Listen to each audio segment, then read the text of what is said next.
Buenas tardes, profesor. En esta ocasión me toca presentar sobre qué es la normalización. Es importante considerar estos tres segmentos que nosotros hemos dividido. Entre uno de ellos podemos considerar que como normales ciertos comportamientos o ideas, ya sean buenos o malos, o neutros en todo caso, ¿no? Otra de las dimensiones que también es necesario mencionar es que son repetidos a través de distintos medios, ¿no? Puede ser entre medios televisivos, puede ser entre medios eh, fílmicos, puede ser en redes sociales. Hay distintos medios en los que nosotros podemos ver muchas de estas, tanto actitudes positivas, negativas o neutras, con toda facilidad, ¿verdad?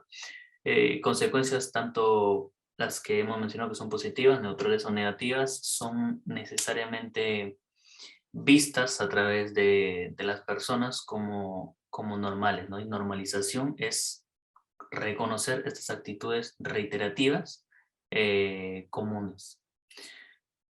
Cabe mencionar por el lado positivo, en el cual nosotros también hemos mencionado mucho de estos ejemplos fílmicos, el normalizar personajes que provocan discriminación, pues es necesario conocer mucho de estos ejemplos como Filadelfia y otra película que es Dallas Buyer Club.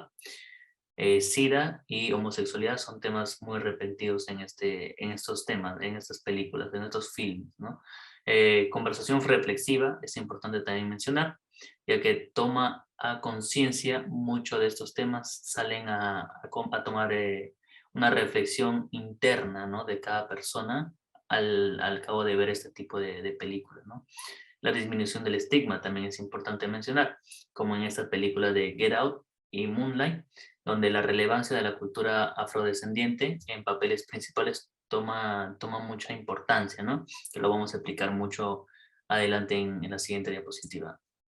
Estas son las dos películas donde se puede reflexionar. Le hemos puesto en el segmento de una vista positiva, ya que Dallas Buyer Club es una película donde se puede ver un poco el tema de la homosexualidad como una normalización para poder reducir el estigma, ¿no? De una discriminación para este tipo de personas, y con total libertad para que puedan tener decisión sobre su cuerpo y su mentalidad y su sexualidad sobre todo, ¿no?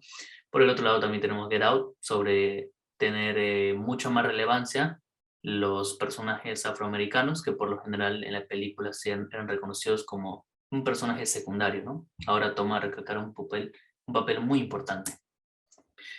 En el lado negativo podemos tener estos dos segmentos que son representación negativa o estereotipada y actitudes discriminatorias y o violentas en la vida real. Cabe recalcar estos tres filmes que son muy importantes, ya que en la primera, que es Jaws, el miedo contra los tiburones, en Marvel y DC, villanos de Medio Oriente, Iron Man, y por lo general en comentarios de Tab Murphy en la película de Coco, un film mexicano. Podemos mencionar que ha desembocado un lado totalmente negativo, ¿no? Muchos comentarios negativos y mucha importancia sobre el tema discriminatorio, ¿no? Para empezar en la película Jaws, pues es el miedo total despavorido que ha realizado este film a los animales marinos, como es en este caso los tiburones, por su agresividad y violencia, pues desembocó en una caza fortuita, ¿no? Sobre esta especie de animal. Fue tomando un lado totalmente negativo, ya que realmente en el lado personal no considero pues que deba ser atacados unos animales solamente por la normalización de un estigma de un animal violento, pues desemboque en una matanza, ¿no? De este tipo de animales.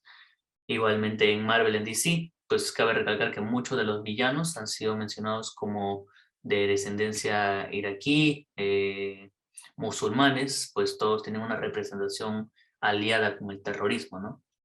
Y no considero así que sea realmente genérico, ¿no? Tener una persona de esa nacionalidad, pues necesariamente tenga que ser un terrorista, ¿no?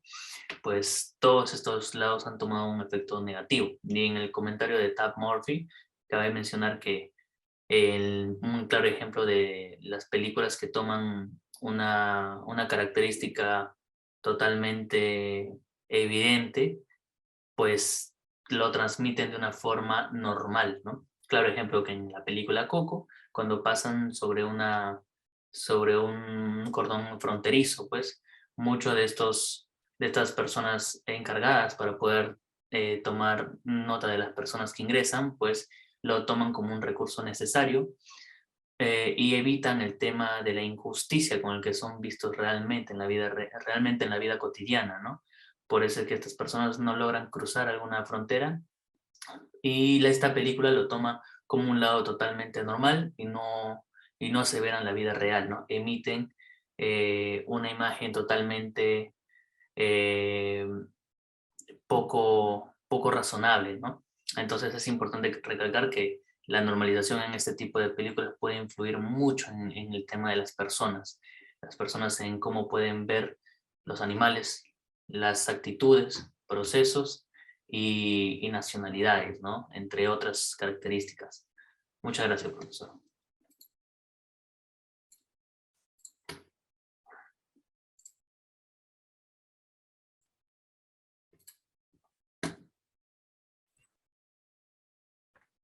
Sí.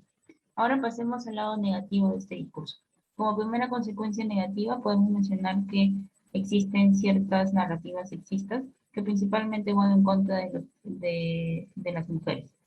Según índices dados por el Box Office Mojo, podemos decir que los hombres lideran en cantidad en ciertas categorías frente a las mujeres en las películas, como en actores, directores, guionistas, productores, directores de fotografía y hasta compositores. Lo que significa y lo que nos da a entender que la voz de las mujeres y sus historias por el mismo tema no están siendo difundidas por ellas mismas. De igual manera, se ve cómo el sexismo actúa en contra de la mujer a través de las películas de Disney, con grandes actores y compositores, que hablan donde hay mujeres que actúan de una forma muy sumisa, en el que siempre tienen que ser rescatadas por un príncipe o tienen un comportamiento en el que siempre tienen que servir a los demás y obedecer. La idea de que el único rol que una mujer puede tomar y hacer es la de servir a su marido e hijos, en el cual únicamente tiene que ser, o ha sido encasillada en que tiene que ser ama de casa. Aquí podemos mencionar que el arquetipo de la femme fatale surge de un negativo, resultando en una mujer independiente que tiene una personalidad seductora, que es adúltera y abiertamente sexual, es una villana o es aliada de quienes cometen atrocidades. Aún hoy en día podemos decir que es muy común que los personajes femeninos sigan siendo interpretados a través de una fantasía masculina. Esta fantasía masculina suele ignorar las vidas privadas o metas del personaje femenino, anteponiendo la idea de complacer a un hombre, ya sea dentro o fuera de la pantalla, es decir, que pueda trascender a la vida real.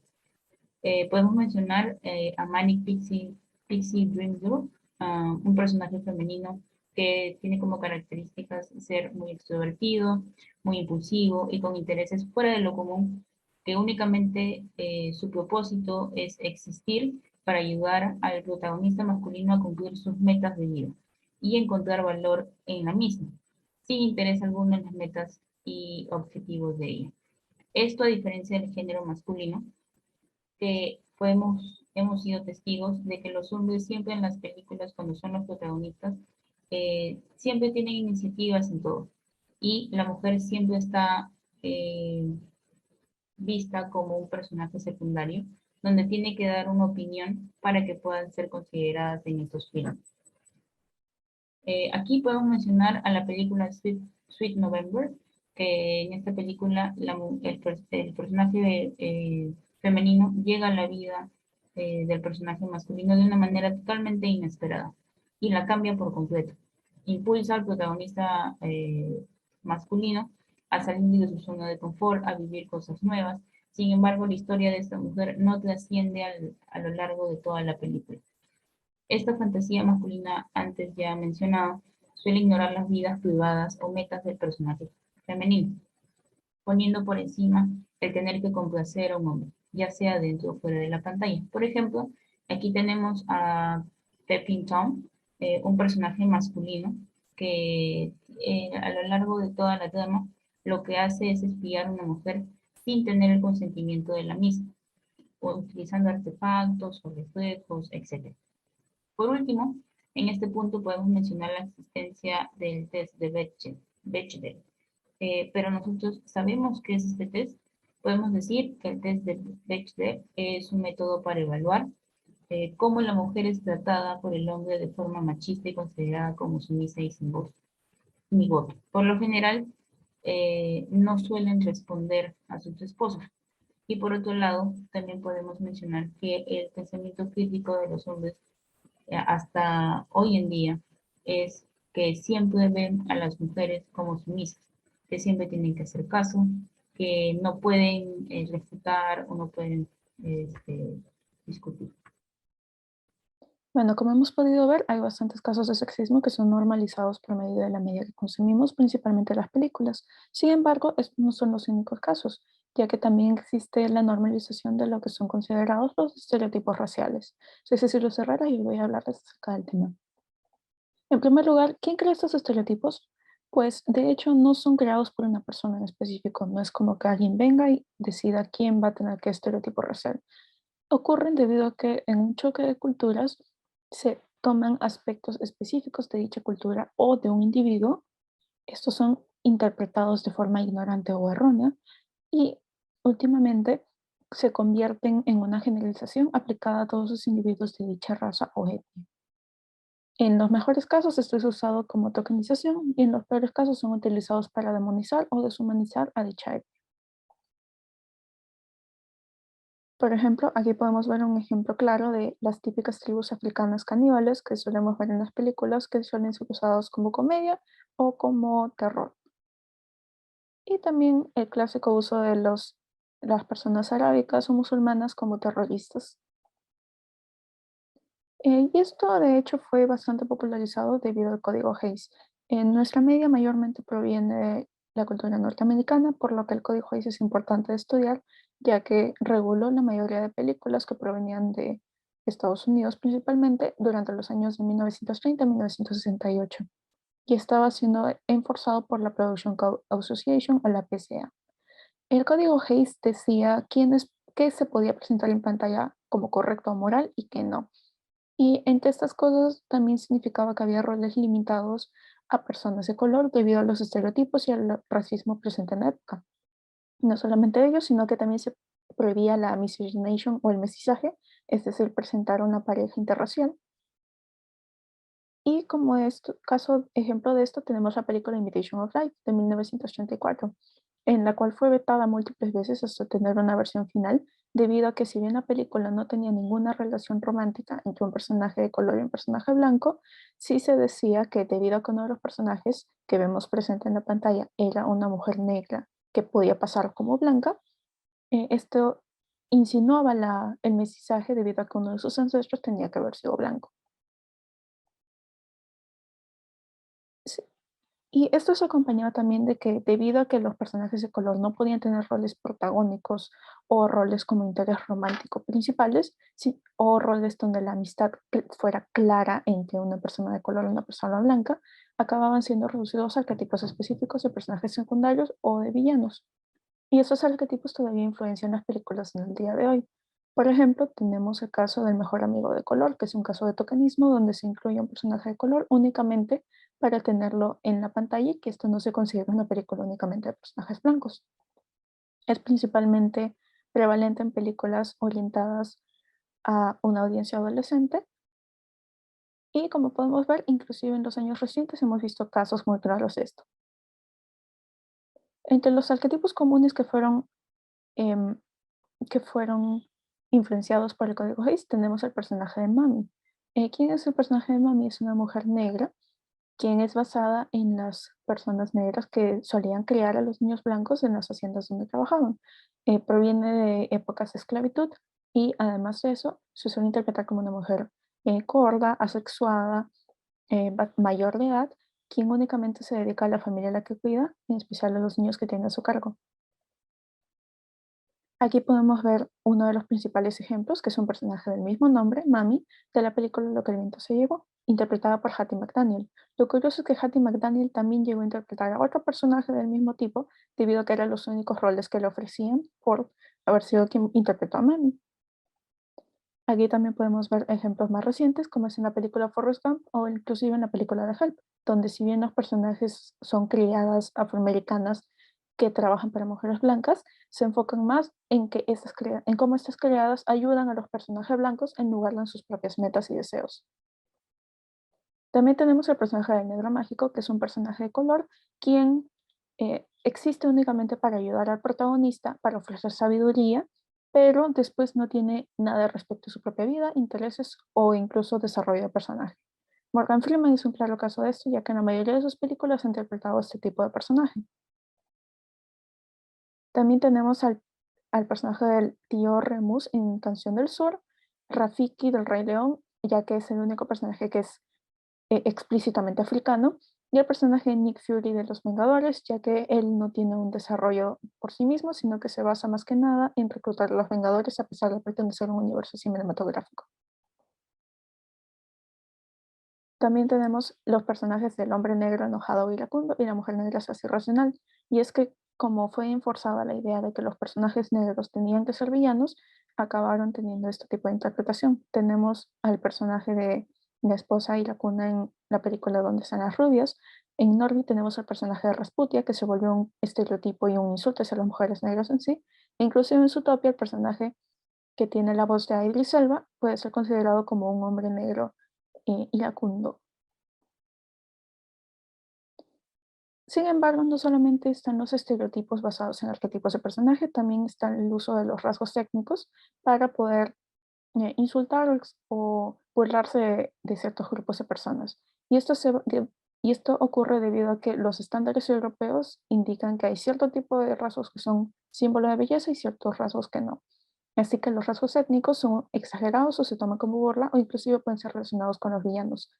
Entre estos casos tenemos el blackface, donde un personaje blanco o un actor blanco se viste o se maquilla como una persona de color, como Robert Downey Jr. de Tropic Thunder, y yellowface, que es el caso similar, pero con una persona que se viste de el estereotipo de una persona asiática, como el caso de Breakfast at Tiffany's. También están las caricaturas racistas, donde se exageran rasgos de ciertas etnias, pero para poder crear villanos o personajes cómicos, como en el caso de Edna Moda, quien es un estereotipo de una mujer japonesa, o en el caso de Aladdin, donde Jafar es un estereotipo de un hombre arábico. Y Cary Clausel, el director de La Bella y la Bestia, considera que inclusive la película de Pocahontas fue un error de representación, ya que si bien el personaje de Pocahontas no era caricaturizada, sí era bastante sexualizada y su tribu como nativa americana era representada como sumamente violenta y como que estaba equivocada en dicha violencia, a pesar de que eran los personajes blancos quienes buscaban conquistarlos y destruir su civilización. También ocurre el tema de una mezcolanza de culturas, y con esto nos referimos a la idea de que tanto Asia como Latinoamérica son todas iguales, que no hay diferencia entre los países y por lo tanto los estereotipos aplicados a ciertos países aplican para todo el continente en sí. Por ejemplo, tenemos a Karate Kid, donde un niño se muda a China con su madre, obtiene un maestro chino y aprende Kung Fu, mientras que Karate es un deporte japonés o un arte marcial japonés. Y en el caso de Raya el último dragón, ocurre que se quiso hacer una representación de Asia del Sudeste, pero Asia del Sudeste está conformada por 11 países diferentes, cada uno con sus propias culturas y tradiciones, por lo que al final la película acabó siendo una mezcla sin sentido y no acabó representando ningún país en específico. También están los casos de estereotipos de Latinoamérica, donde no se hace distinción alguna por las nacionalidades, como es el caso del sexismo, donde la mujer latinoamericana suele ser utilizada como un trofeo, o donde Latinoamérica en sí es mostrada como machista. También el estereotipo del latino vago, del spice de latina y el uso de los mariachis como comedia. Y luego tenemos un caso algo más ligero de este tipo de estereotipos raciales que se llama colorismo. ¿Y en qué consiste? En la idea de que mientras más claro el color de piel o mientras más parecida a los estándares europeos es una persona, es preferible ello a los colores más oscuros o a los rasgos más exagerados. Es una forma de racismo muchísimo más casual y algo más difícil de detectar, pero igualmente está presente. Y lo curioso de este tipo de caso es que está presente inclusive dentro de las mismas minorías. Aquí tenemos un ejemplo reciente y es en el casting del personaje de Claudine Wolf para la película de Monster High, donde a pesar de que Claudine Wolf es una chica obviamente afroamericana, se utilizó una actriz que tiene un tono de piel bastante más claro de lo como es representado el personaje. También tenemos a la película de La princesa y el sapo, donde el arte conceptual muestra a una Tiana que tiene un cabello muchísimo más rizado, donde utiliza peinados más asociados con su grupo cultural, y mientras que en la película real su cabello es de unos rizos más suaves y no es tan visible o no es tan predominante como en el arte conceptual. Y por último tenemos los casos de las minorías y los crímenes asociados con ellos, y esto acaba siendo utilizado como justificación para lo que son llamados los crímenes de odio o los perjuicios. ¿A qué me refiero? A que al relacionar a ciertas minorías con ciertos crímenes, eso significa que las personas desarrollan más la xenofobia interna, como es en el caso del rechazo hacia los inmigrantes, tanto de Latinoamérica como los refugiados del área. En casos más específicos tenemos la relación de los afroamericanos con los robos, a los latinos con el narcotráfico, al Medio Oriente con el terrorismo, las mujeres asiáticas y prostitución, y los rasgos judíos con los villanos. Y bueno, eso es todo lo que hemos visto por ahora respecto a cómo los estereotipos raciales pueden ser perpetuados por las películas, así que a continuación mi compañero continuará con el tema de la homosexualidad presente en las películas y cómo la villanía suele ser normalizada. Gracias. Como último punto, tenemos nuestra tercera consecuencia negativa, en el que se observa a la comunidad LGTB u homosexual como un símbolo de villanía y depravación, en donde creemos que los más afectados serían los niños.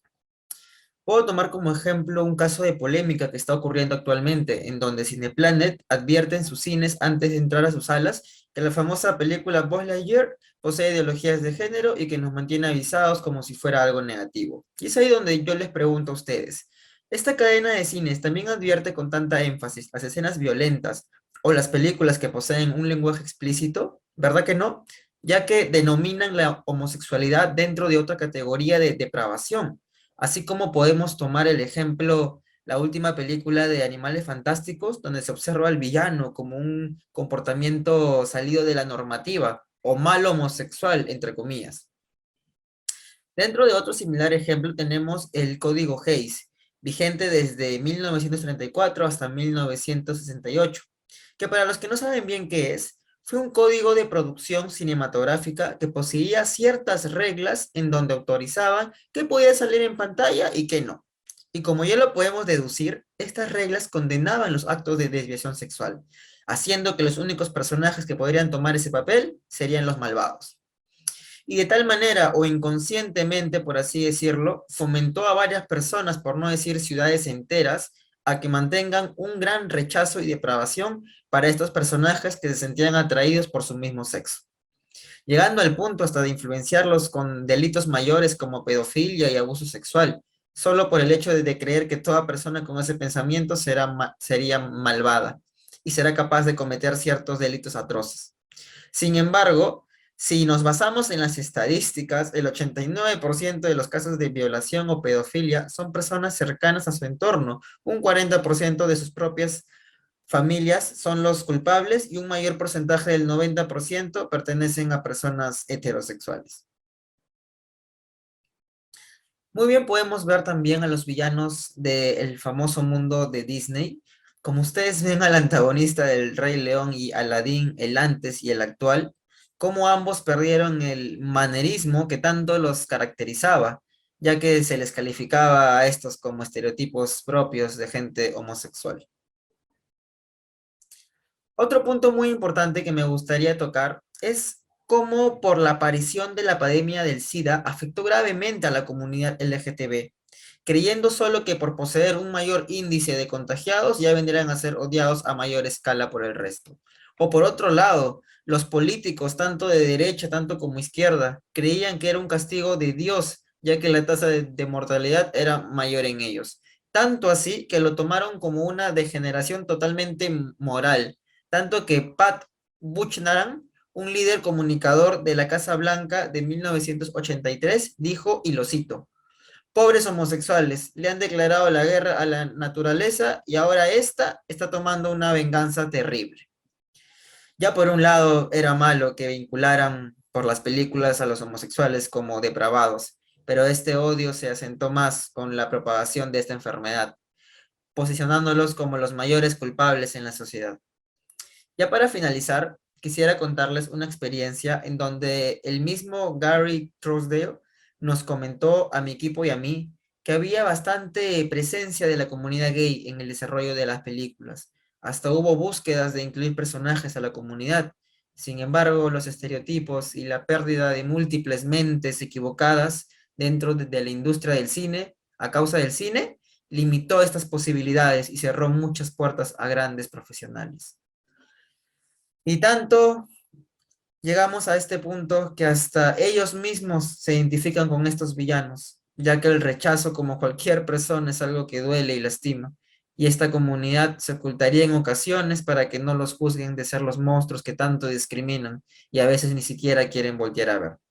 Y ya para despedirme, quisiera aclarar y que tengas bien en cuenta que en esta sociedad por lo menos el 65% de jóvenes LGTB han experimentado factores extremos de bullying y acoso por parte de su entorno, muy parte de su familia, de compañeros, de sus propios vecinos, siendo el grupo de personas con un mayor índice de intentos de suicidio. Con esto me despido y muchas gracias por su atención.